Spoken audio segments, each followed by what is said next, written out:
Hello all. April 18th, 2026. And the morally inept, habitually lying, narcissistic, psychopathic leader of the free world, Dr. Jesus Donald J. Trump, has effed up again. Now the Strait of Hormuz is back under the restrictions of the Iranian government, where any ship passing through needs to coordinate with the Iranian military, and there are tolls to be paid. So we are right back where we were a couple of days ago, all because this guy cannot keep his word to anybody. How the American people got tricked into electing this guy again is beyond me. And it's beyond a lot of them too. But for some reason, there's nothing they can do about it. You know, there's his band of grifters are milking this for every possible thing they can if they don't get ousted by being stupid.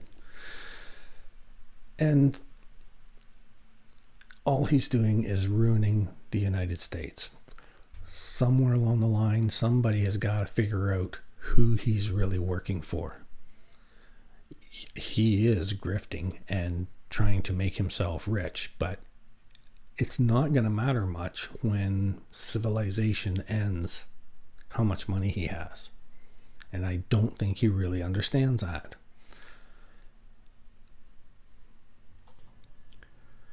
So who's keeping him in power now are his band of grifters, his religious fanatics, uneducated common man,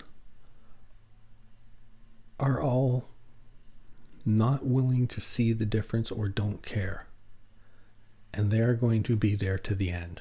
And unfortunately, an end there will be. So first we have his band of grifters. We got people like Miller, Besant, Lutnick. Who else do I got here? Duffy and Levitt. These are people who are only there for one reason, and that's to drain as much cash as they possibly can. And then you have the converts. The converts were like Vance, Rubio, JFK, Cruz, Tulsi Gabbard. These are people that came out against him and then flipped. And so many of these people have had people from their own family come forward and say, look, these people aren't right. They should not be there. And for some reason, nothing's being done about it. So what has made the United States the most powerful, richest country in the world? Could be the fact that they spend absolutely squat on education and healthcare. Comes to education, they are the 13th from the top of the countries. The number one most powerful country in the world is 13th in education and 15th in healthcare. People are literally going bankrupt over a broken arm. And they don't spend anything on this. That keeps their general public fairly uneducated, and in that they are not willing to do the research to find out what's true and what's not. And how's that working out for you? So many of these people are very religious and believe in the Bible, white Jesus and all that. So, of course, it's going to be easy to grift off them and take their money. And that isn't completely Dr. Jesus' fault, because the U.S. government has been doing this for decades on both sides of the aisle. So when somebody's going to come to the forefront and finally put an end to the grifting and the destruction of the American way of life, really wish it was sooner, because in doing that, you are messing with the rest of the world too. Frankly, I don't give a damn because I'm not in the US. But all this stuff is affecting the world, which is why so many of your ex-allies are gathering together to form new groups of sensible countries. And we've seen these countries abandoning the US, not buying their products, not traveling there. This is costing the US government billions of dollars in revenues.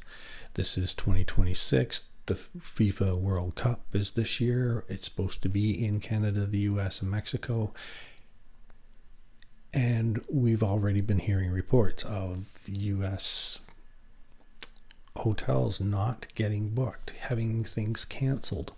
People are not wanting to go there because they don't know if they show up whether they're going to get detained by ICE and put in camps in the US or off to third world countries. The Olympics from 2028, those are going to be basically dry. And they're not seeing this. It costs very much money to put on Olympics, and there's no way in hell that they're going to recoup even a fraction of that amount. And so many people there are just, everything's fine. No, it's not. And then we're going to have the next election where he's not allowed to run. He's starting wars so that he can claim to be a war president, and he's going to have to stay around, and elections are going to be postponed.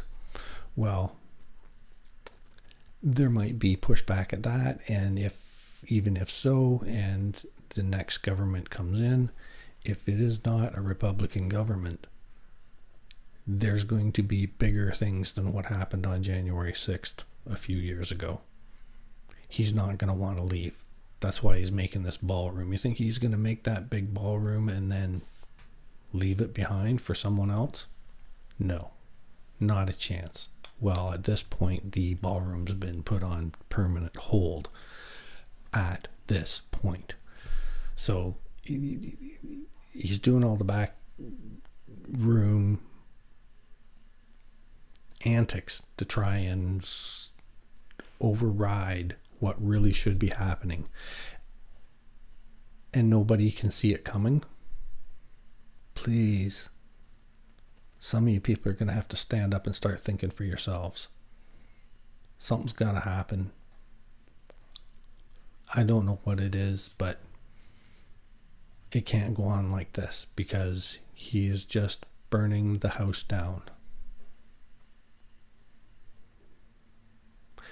Get your act together and do something about it. Thanks for watching. Please share, like, subscribe, leave a comment below. Leave your opinions below. I'd like to hear them. Bye now.